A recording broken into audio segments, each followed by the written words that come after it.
Good morning students. आज हम अपनी इस क्लास में डिस्कस करेंगे ग्रेडियंट ऑफ स्केलर फील्ड। क्या होता है जब किसी भी स्केलर फील्ड का हम ग्रेडियंट लेते हैं तो सबसे पहले स्केलर फील्ड क्या होता है। अगर हमारा ये स्पेस में हम अगर तीनों डायरेक्शंस डिस्कस कर रहे हैं एक्स वाई जेड, ये कार्टेशियन कोऑर्डिनेट सिस्टम है जिसकी हेल्प से हम स्पेस में किसी भी एक पॉइंट की पोजीशन को डिफाइन करते हैं। अब हम बात कर रहे हैं स्केलर फील्ड की। इसका मतलब एक ऐसी क्वांटिटी जो पोजीशन के साथ चेंज हो रही है बट उसकी डायरेक्शन नहीं है, ओनली मैग्नीट्यूड है।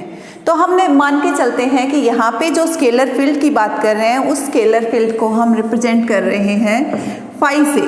तो फाई एक ऐसी क्वांटिटी है जो इस स्पेस में चेंज हो रही है और ये एक स्केलर क्वांटिटी है, इसका ओनली मैग्नीट्यूड है, डायरेक्शन नहीं है। अब ये स्पेस में चेंज हो रही है, किस पे डिपेंड कर रही है? पोजीशन वेक्टर पे, कि पोजीशन वेक्टर का ये फंक्शन है और जैसे जैसे पोजीशन वेक्टर चेंज हो रहा है ये आपका फाई फंक्शन है वो भी चेंज हो रहा है। तो ये पोजीशन वेक्टर पे डिपेंडेंट है। अब इस स्पेस में हम कोई भी एक पॉइंट मान लेते हैं, ए पॉइंट, ठीक है। अगर ये पॉइंट आपका O है जिसको कि मैं ओरिजिन कह रही हूँ, तो इस A पॉइंट का ओरिजिन से कुछ डिस्टेंस होगा।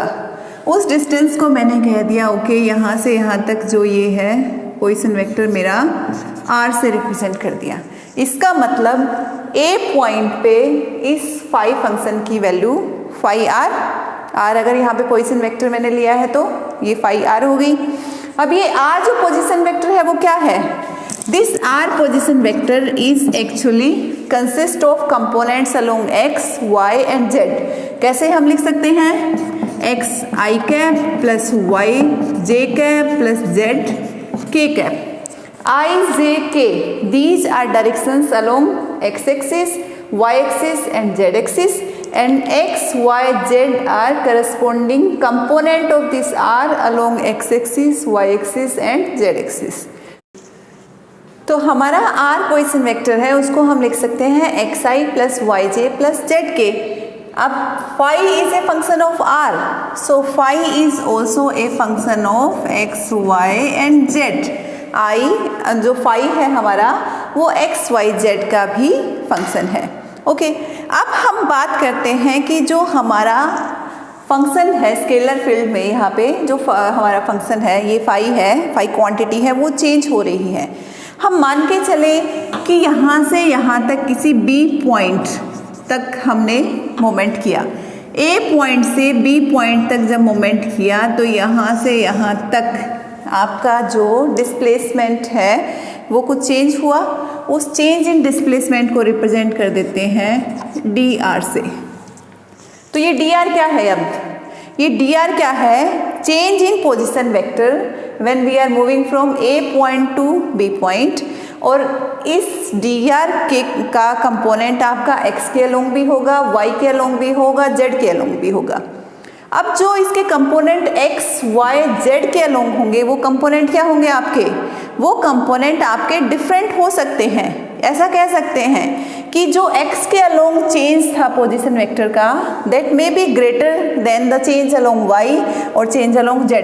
तो इन तीनों डायरेक्शंस के अलोंग जो पोजीशन वेक्टर का चेंज है वो डिफरेंट हो सकता है, सेम होना जरूरी नहीं है। तो अब हम अगर चेंज निकालें इस फाई फंक्शन में तो फाई फंक्शन आपका x, y एंड z तीनों का कंपोनेंट है। किसी एक टाइम जब हम x के अलोंग चेंज देख रहे हैं तो y और z कंपोनेंट कांस्टेंट रहेंगे। सिमिलरली जब y के अलोंग चेंज देखेंगे तो x, z कंपोनेंट कांस्टेंट होंगे और जब z के अलोंग चेंज देखेंगे तो x एंड y कंपोनेंट हमारे कांस्टेंट रहेंगे। अब अगर ऐसा होगा तो मैं कह सकती हूँ y एंड कि जब फाई आपका x के अलोंग चेंज होगा तो y और z आपके कंपोनेंट कांस्टेंट रहेंगे। तो उस केस में जो चेंज आएगा उसको हम कह सकते हैं curly phi by curly x। Similarly जब y एक्सिस के अलोंग चेंज होगा आपका फाई फंक्शन तो उसको हम कह सकते हैं curly phi by curly y। And जब z एक्सिस के अलोंग आपका फंक्शन चेंज होगा फाई तो उसको हम कह सकते हैं curly phi by curly Z. तो इसका मतलब क्या हुआ कि हमारा जो फाई फंक्शन है जब x के अलोंग चेंज हो रहा है तो हम y और z के अलोंग इसको कांस्टेंट लेके चलेंगे। जब y एक्सिस के अलोंग चेंज होगा तो उस केस में x और z जो डायरेक्शंस है इनके अलोंग कोई भी चेंज नहीं होगा, चेंज कांस्टेंट होगा। और जब z के अलोंग चेंज लेके चल रहे हैं तब x और y डायरेक्शन के अलोंग कोई भी चेंज नहीं आएगा। तो इस टाइप से आपकी ये तीनों डायरेक्शंस के अलोंग फाई का चेंज हमने देख लिया।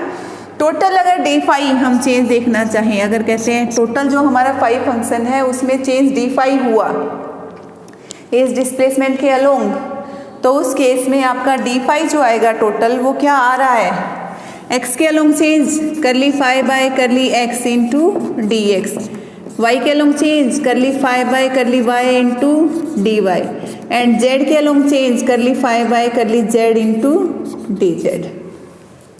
ठीक है, तो जो टोटल आपका डी फाई का चेंज था वो टोटल डी फाई का चेंज आपका इस टाइप से आ गया है। अब आपके पास राइट हैंड साइड में क्या है, एक टर्म है curly phi by curly x, एक डी एक्स। सिमिलरली एक term curly phi by curly y d y, curly phi by curly z d z. हम क्या करते हैं, हर कंपोनेंट को यहाँ पे इसको हम आई स्क्वायर से मल्टीप्लाई कर देते हैं। आई कौन सा, ये डायरेक्शन आपकी, इसका मैग्नीट्यूड आई स्क्वायर करेंगे, या फिर हम कह देते हैं आई dot I is 1, similarly J dot J is 1 and similarly के डॉट के इज ऑल्सो 1। तो हम क्या करते हैं, फर्स्ट पार्ट को आई डॉट आई से हमने मल्टीप्लाई कर दिया, तो डी फाई क्या हो गया, D phi is curly phi by curly X I dot I into D X. कोई फर्क नहीं पड़ा, आई डॉट आई इज 1, ये हमने यहाँ पे पुट कर दिया। सिमिलरली हमने कर दिया करली डी जेड। तो हमने इन तीनों टर्म्स में यहाँ पे आई डॉट आई, यहाँ पे जे डॉट जे, यहाँ पे के डॉट के मल्टीप्लाई कर दिया। अब हम क्या करते हैं, देखो एक आई को फर्स्ट टर्म के साथ ले लेते हैं, एक आई को सेकंड टर्म के साथ ले लेते हैं। सिमिलरली एक जे को फर्स्ट टर्म के साथ ले लिया, दूसरे जे को सेकंड टर्म के साथ ले लिया। यहाँ पे एक के को फर्स्ट टर्म के साथ ले लिया एंड दूसरे के को सेकंड टर्म के साथ ले लिया। तो देखो हमारे पास दो टर्म होगी, एक ये टर्म और ये टर्म। सिमिलरली यहाँ पे भी ये दो टर्म और यहाँ पे भी ये दो टर्म। इन टर्म्स को हम सेपरेट कर सकते हैं। कैसे करेंगे इन टर्म्स को हम सेपरेट, इसको हम लिख सकते हैं यहाँ पे डी जेड के कैप, ये हो गए हमारे पास टर्म। अब देखो ये जो डॉट की टर्म है इनको सेपरेट कर सकते हैं, इसको मैं फर्दर मॉडिफाई कर सकती हूँ, curly phi by curly X I cap plus curly phi by curly Y J cap plus curly phi by curly Z K cap, और डॉट सेकेंड टर्म मेरी हो जाएगी D X I plus D Y J plus D Z K. ठीक है, अब ये D X I D Y J D Z K ये क्या है, कि देखो this is my R position vector. अगर मैं यहाँ से डी आर निकालना चाहूँ तो मेरा जो डी आर है वो क्या हो जाएगा, that is D X I plus D Y J plus D Z K, कि जो मेरा ये डी आर है ये क्या होगा, x के अलोंग कंपोनेंट, y के अलोंग कंपोनेंट एंड z के अलोंग जो कंपोनेंट होंगे, जो कि हम चेंज की बात कर रहे हैं अब, तो पोजीशन वेक्टर का चेंज, x कंपोनेंट का चेंज, y कंपोनेंट का चेंज एंड z कंपोनेंट का चेंज। तो ये मेरा हो गया डी आर। तो इसके जगह तो मैं पुट कर सकती हूँ डी आर। अब ये टर्म क्या है, इस टर्म को देखो अगेन हम थोड़ा सा इसको सेपरेट कर लेते हैं। यहाँ से मेरे पास क्या बनेगा, this D phi equals to curly by curly X I plus curly by curly Y J plus curly by curly Z K, और जो मेरा फाई फंक्शन था वो मैंने बाहर ले लिया। यहाँ से तीनों जगह से जो मेरा फाई स्केलर फंक्शन था उसको मैंने बाहर ले लिया, और दिस डॉट डी आर। अब जो ये टर्म है, ये टर्म क्या है, this is actually your del operator. So D phi equals to del phi dot D R. इस डेल के ऊपर वेक्टर साइन लगा भी सकते हैं, नहीं भी लगा सकते। ये ऑटोमेटिकली अंडरस्टूड है कि जो आपका डेल ऑपरेटर है that is a vector quantity. हम देख सकते हैं यहाँ से डेल ऑपरेटर हमारा ये है और इसमें आई जे के कंपोनेंट हैं, तो इसमें डायरेक्शंस हैं, इस वजह से ये आपका एक वेक्टर क्वांटिटी होगा। और ये जो डेल फाई आपका यहाँ पे है, this del phi is actually grad phi, इसको हम ग्रेड फाई भी लिख सकते हैं। तो ये है एक्चुअल में ग्रेडियंट फाई कि जो आपका फाई स्केलर फंक्शन है उस फाई स्केलर फंक्शन का ग्रेडियंट। तो अगेन यहाँ पे डी फाई चेंज को लिखना मैं चाहूँ तो इसको लिख सकती हूँ grad phi dot D R. तो ये मेरे पास आ गया यहाँ पे एक टर्म ग्रेड फाई।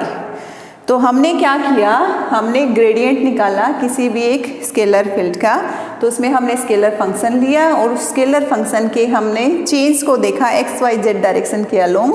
तो वहाँ से मुझे जो टोटल फाई में जो चेंज आया डी फाई, वो कितना आया मेरा gradient phi dot D R. तो अब यहाँ पे एक ये टर्म आ रही है ग्रेडियंट फाई, इसकी क्या इंपॉर्टेंस है, क्या फिजिकल सिग्निफिकेंस है इस ग्रेडियंट फाई का, इसको हम डिस्कस करते हैं।